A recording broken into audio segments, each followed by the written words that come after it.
Welcome to the bullpen. I'm Jim McNulty. And I'm Mike Gomez. Today's topic is going to be factoring companies. Are they your friends or your foes? And before we get going, Jim, I'm just going to cut you off. I think everybody should know that today's Valentine's Day. And Jim really did us a solid. Dylan screwed the pooch and decided to go to a really nice flower shop to pay for flowers.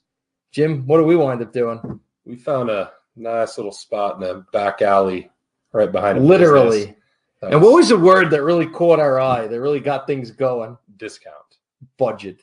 Budget. And budget flowers. Provided not all the flowers I got in the arrangement from my wife were fresh or even alive for that matter. I was able to tuck them into the green, so we'll see what happens tonight. I might be either sleeping outside or sleeping under the old sheets. Doubtful. I'm married. Stop. Never know. Stop. How about you, Jim?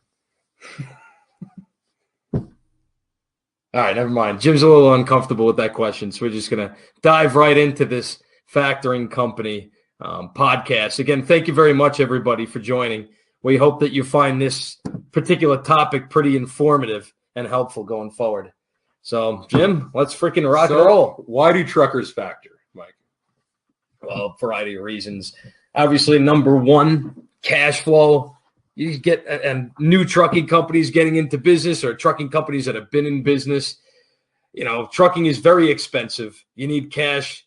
You need a lot of money to pay for tires, pay for brakes, your mechanics. You got payroll, and a lot of guys have universal fuel cards. You got to pay your fuel card every damn week. So you grind through cash pretty fast, especially when your customers, even though they tell you they pay every week, really only pay you at best every 30 days, if not 60 to even 90 days. There's no way you're going to be able to stay in business, with all the other bills you have to pay.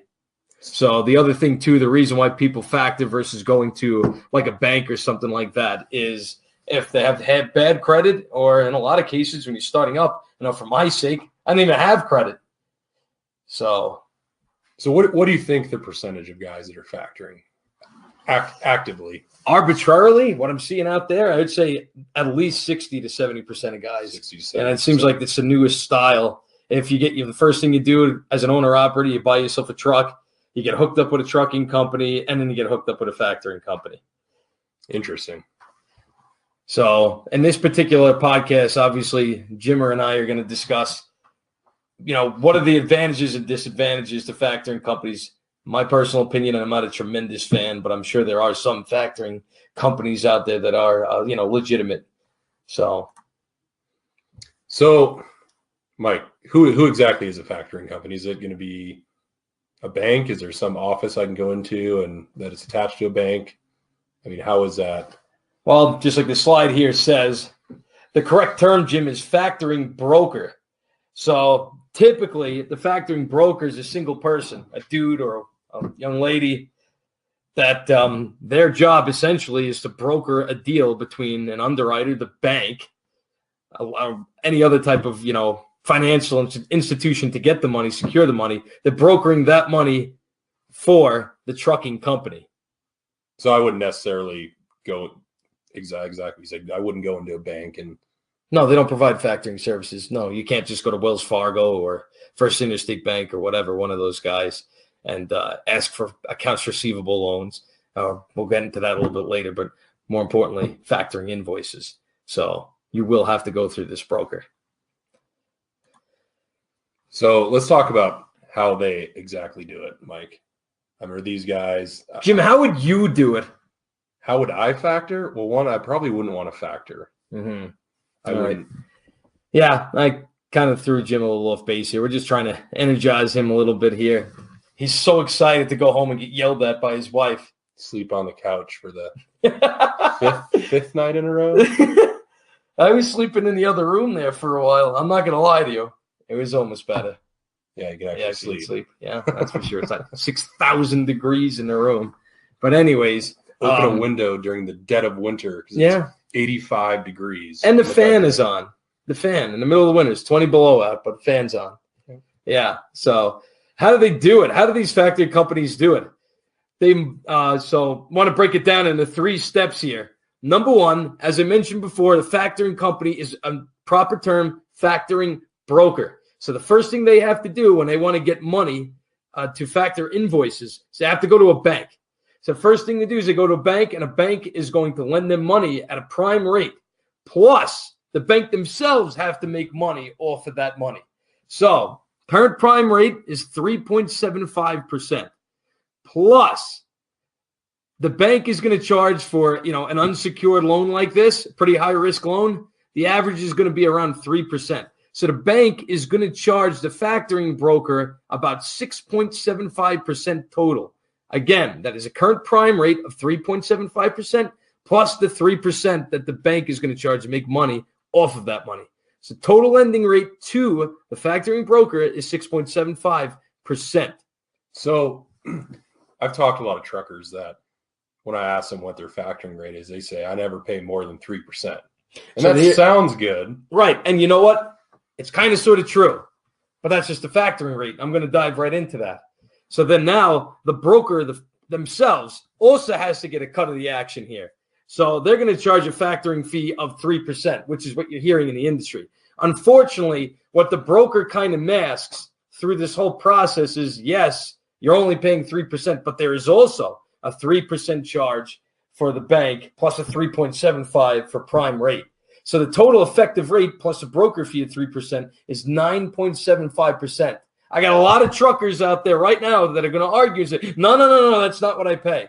I'm going to go into the next step and show you that it is, in fact, what you pay, but it's something that's pretty easy not to notice, especially when you're not getting factored 100% of your invoices. So when I hear 3%, that's just the factoring broker fee. And it's kind of a sleight of hand. It's a dirtbag thing to do, in my opinion, because typically they try to match the bank rate.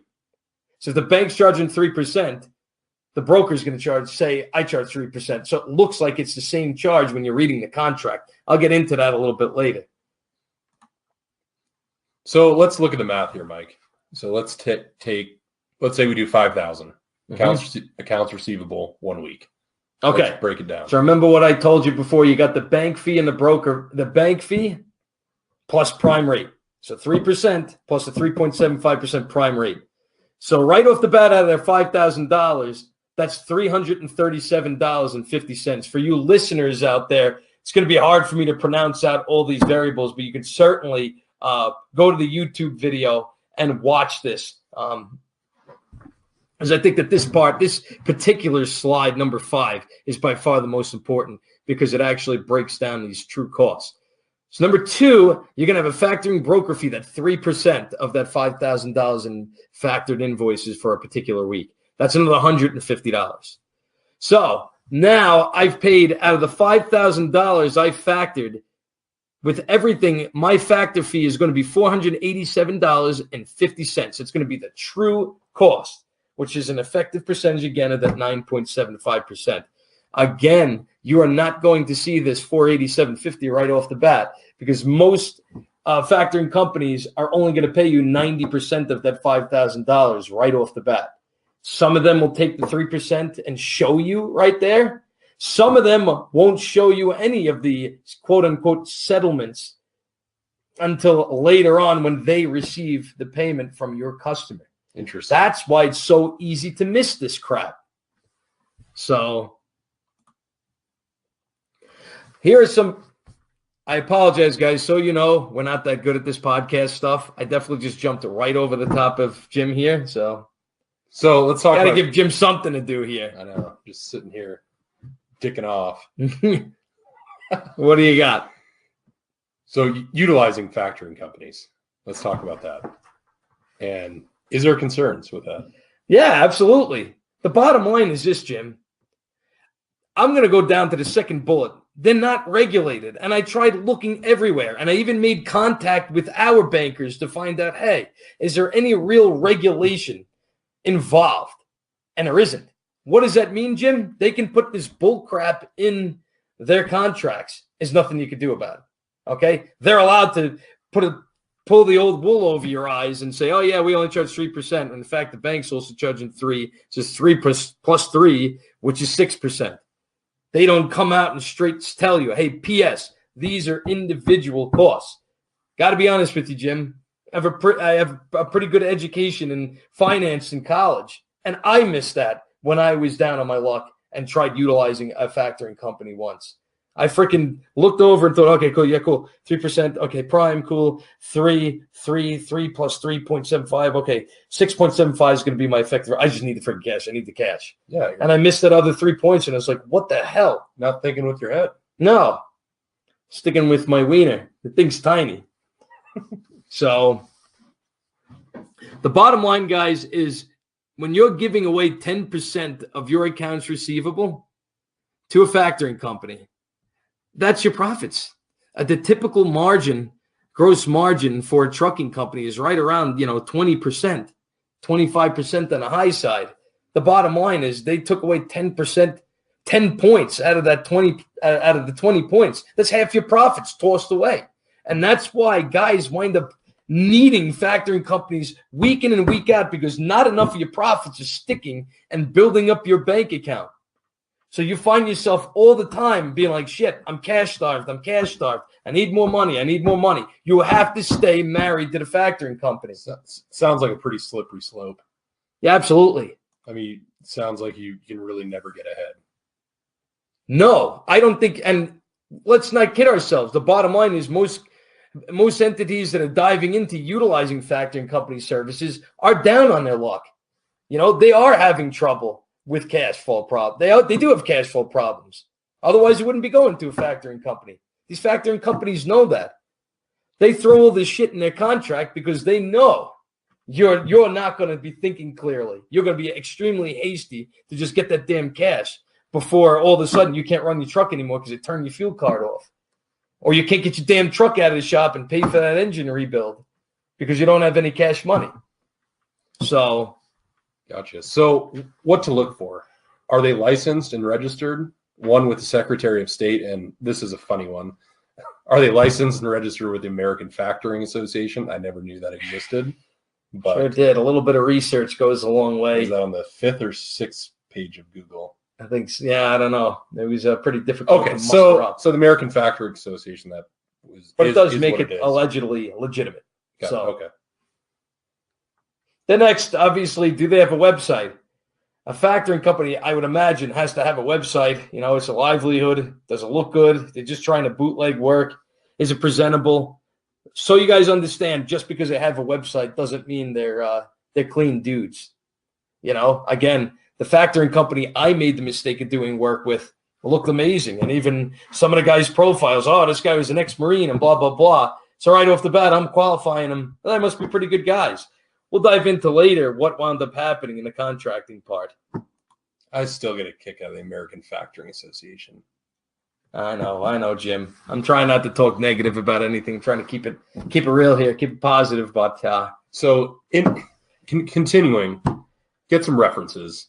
Figure out, do they pay their bills? Are they honest? And how long have they actually been factoring? And do they have experience with trucking, or is it just some guy working out of his garage and says, well, I think I'm going to factor a few trucks? Yeah, and do they have an office? Can you see it on Google Earth? Factoring companies working out of their home. This sounds like the podcast we had last week about truckers, working out of their home, or trucking brokers, I should say. Working out of your home should be a concern. So do they have the resources to be able to handle, your needs? You're right. So here's another big one. The pay. That is where they're going to score their profits. The fine print. What do you think, Mike? I mean, that's exactly what I discussed in the previous slides, Jim. Bottom line is homeboys got to make a living too. When they say, oh my God, I'm only factoring you 3%. What do you think? They're doing you a favor? The bank's going to charge him 3%. Bank doesn't give you money for nothing. And a bank doesn't get money for nothing. Prime rate is defined for a reason. Okay? So everybody's got to make their cut. So it's foolish to think that these factoring companies can just charge you 3%. There are very few that actually have their own cash that they can actually just lend you. But who the hell would lend at 3%? Yeah, that's high risk. That's a good deal. That is a good deal. 3%. I wouldn't lend to you at 3%. That's nuts. You're not making any money. That's such high, especially an account receivable. I wouldn't lend you at 20%. Good point.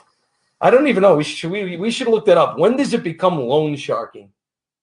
State by state. Was 25%? I want to say 25 to 30. Guys, he totally just said, I want to say 25, 35. He didn't actually believe that. I could have said anything. Oh, that might be our next podcast is loan shark. Yeah, absolutely. So going back to those other fees, obviously there's probably going to be a broker fee. There's most likely going to be an admin fee, a direct deposit fee, a late collection fee. I mean, just double check on the fees. Mm-hmm. I agree. And like I was discussing before, that's stuff that will be settled out of that remaining 10% they owe you. Because again, they're not going to factor you 100% of your invoices. They'll probably only factor you between 80 and 90%, depending on the factoring company. So out of that is going to be a settlement of some kind. And again, another thing that people don't realize is if your customer pays, 60 days, 70 days, they're just spooling up the fees and the cash and what the settlement is going to be going forward. So you may get 70%. Yeah. So anyway, I don't know. I think that's a little aggressive, but there's no doubt there's going to be more and more points taken. That'll be settled out of subsequent checks. So termination. This is the meat and potatoes. If you want to go through the bullets, Jim, then I'm not going to shut up. So is there a minimum weekly invoice, which that is real, by the way? Do they have the UCC1 filing statement filed for your company? And then do they have the termination penalty defined? Okay. This is where my foolishness got me into some serious trouble, Jim. So what had happened again, we had a lot of work going long time ago, and was not getting paid 100 days, 120 days, 130 days. And I was like, crap, how the hell are we going to pay our fuel bills for all the trucks? So this homeboy's been knocking on the door saying, oh, you should factor with us, I've been pushing it off for a year. And then finally I was down on my luck and said, shit, I'm going to have to try something. I didn't think of any of the alternatives that we'll discuss later, which would have got me out of the option of even doing that. But number one, it was right around the holidays when I went to do some factoring. They assured me I'd get the cash. Didn't get the cash. Was there a holiday fee?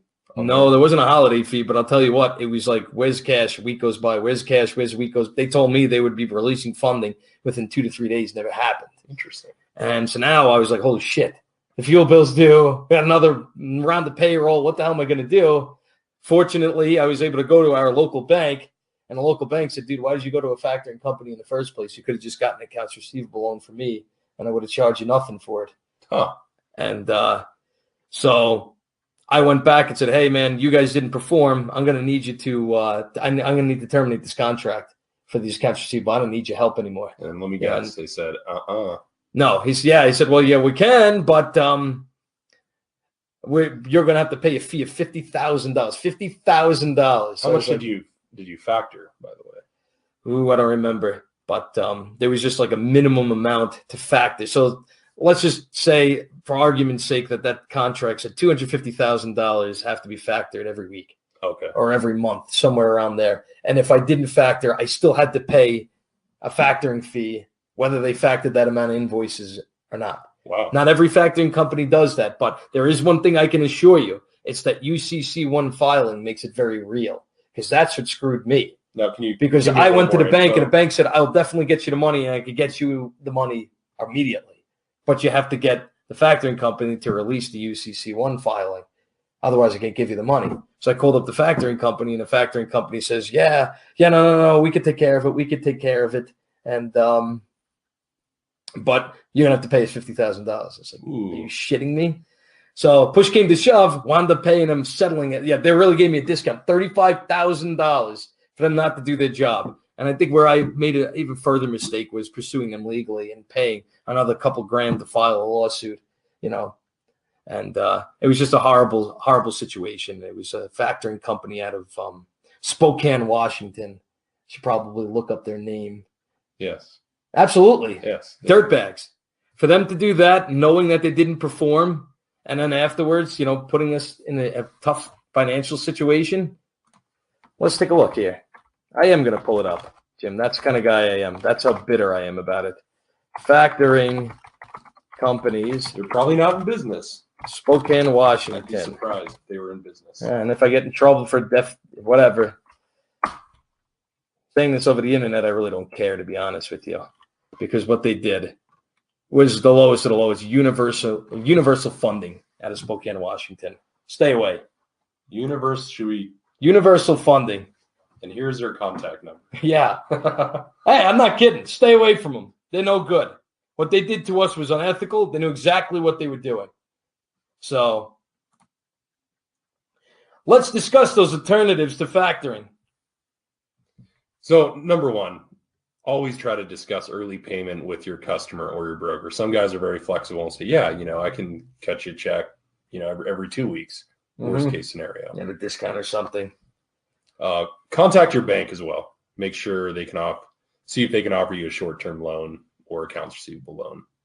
That's quite a bit cheaper. What do you think, Mike? I learned that the hard way. Yeah. I think the amount of invoices we factored, I don't know, it wasn't quite $1 million, but after all was settled, it only cost a couple $100 in factoring fees. Oh, wow. Or accounts receivable or interest fees. I mean, it was nothing. If that would have been factoring, it would have cost an arm and a leg. I mean, 9%. You do the math, that's almost $100,000. Yeah. So. And then also check and see if the bank will extend yourself a line of credit, which are usually pretty cheap. What do you think on that, Mike? Yeah, absolutely. Obviously, you're going to have to make sure you have some kind of credit in order to achieve that. But essentially, that's still a very good route to go. So I think obviously if you're a smaller company, you're just getting going, you don't really have credit, you don't really have any assets to leverage. Discussing the early payment options with a customer or broker is a pretty viable option. I mean, if you told, the customer you're working for, hey, what if I give you a 5% discount payment in 2 weeks? That's a hell of a lot cheaper. Better than the 10%. Absolutely. And then you're not married to them. You don't have to do it if you don't want to. So Jim and I are arguing, so about who's going to read this slide next. We decided to go off the cuff this week because we sounded like robots in our brokering podcast last week. So Jim keeps tapping me on the shoulder. I keep tapping him on the shoulder saying, hey, why don't you read this? Huh. But that wasn't my shoulder. Jim, stop. You're white. But anyways, here we go. So factoring companies, in summary, they're not necessarily large financial organizations. They typically do have hidden fees, which is how they make the money. They have to make money. They also may not allow early termination of contracts. Again, they have a funny way of wording stuff, and it's something that's pretty easy to overlook when you're, really, really eager to get funded. So definitely do your research and make sure you check at least some of the following. Are they licensed? Do they have a website? Do they have an office? Check their references and definitely ask about the fees. That $50 check fee gets pretty damn old after a while. Absolutely. When you're barely making money to begin with. And they say, well, a $50 mailing fee, $100 admin fee for mailing that check. All right. So, damn. But remember, Jim, when they advertise to get you to sign up with them, we don't 3%. have any, and we have no fees. No fees. No fees. There's never any fees until they have to settle money. And then all of a sudden these fees come out of the woodwork. And then lastly, look for alternatives to factoring like we talked about before. Absolutely. To be honest with you, factoring should be the last thing that you attempt, the last tool you try to utilize. Because again, it is because it is unregulated, there are a lot of players, and I'd say most of the players out there are, for lack of a better term, Jim, unethical. When you're advertising a 3% fee, and that's not even physically possible, it just doesn't make any sense. How could you do that? It sounds good. It's bullshit. It sounds good. Yeah, prime rate exists, and they're borrowing from a bank. Bank's not going to say, hey, yo, bro, don't even worry about it. You want to borrow 500,000? Yeah. Hey, take $1 million. Take $1 million. 3%. Just make sure you pay me back in a couple months, and it's on the house. Let's make sure I get all the money back. I don't need to make any money off of this. Most banks are not for profit, Jim. Oh, yeah, definitely. And a factoring guy himself doesn't need to make money. He's just trying to do you a favor. Help you out. He's a good guy. Good guy. Helping a fellow trucker out. Yeah, absolutely. I got enough shit to deal with between the DOT and breakdowns and cheap-ass rubber nowadays that doesn't last. You got enough costs and battles to deal with. You don't need to deal with this dude, some somebody taking whatever money you make and ripping it right out of your hands because they know you're in a tough financial situation. So with that being said, guys, we really appreciate the time, and we hope to continue educating you on some topics that we hope are of interest to everybody in the trucking community and beyond. So yeah, thank you very much. All right, have a good one, guys, and drive safe out there.